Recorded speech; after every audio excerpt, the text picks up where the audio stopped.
Dans les derniers moments avant le décollage, lorsque vous remarquez que la personne assise juste à côté de vous répond à des SMS sur son téléphone portable, c'est qu'elle n'a donc manifestement pas mis en mode avion son appareil.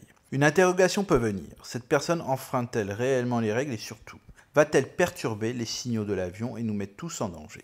En effet, il peut être souvent surprenant de voir son voisin, passager comme nous, ignorer l'annonce du mode avion pendant un vol. Un voyage en avion reposant entièrement sur le respect des consignes et la sécurité. À chaque vol, vous le voyez, les hôtesses et stewards nous répètent inlassablement les gestes à suivre et nous demandent de rester attentifs même si nous avons pris des dizaines, voire même des centaines de fois l'avion. Alors que presque tout le monde a un smartphone dans sa poche, il est tentant de l'utiliser malgré tout. Alors que se passe-t-il réellement si quelqu'un oublie ou pire, choisit délibérément de ne pas activer ce mode avion ? En voyageant, je me suis aperçu que personne ne savait vraiment où était aujourd'hui la vérité. Alors pourquoi le mode avion est-il demandé ?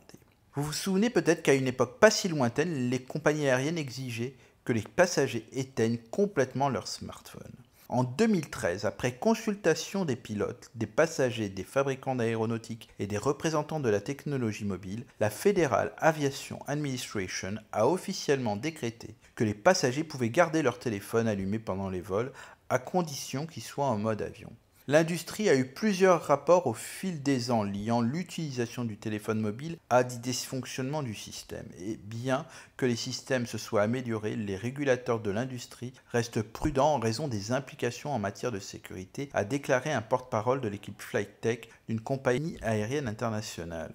Les signaux de téléphone mobile peuvent interférer avec les systèmes de navigation et de guidage à l'atterrissage de l'avion. Donc oui, il faut bien mettre son smartphone en mode avion, car même si le risque est faible, il y a des risques d'interférence. Certains pays pourtant permettent l'utilisation de son téléphone sans mode avion, comme le Royaume-Uni ou l'Union européenne, car la 5G, et uniquement la 5G en vol, n'émet aucune interférence connue, au contraire des États-Unis qui continuent d'interdire les téléphones même en 5G. De toutes les façons, avec le Wi-Fi à bord dans les avions qui est proposé de façon payante presque partout, la déconnexion pendant le vol est devenue illusoire et la question du mode avion deviendra bientôt obsolète. À la semaine prochaine!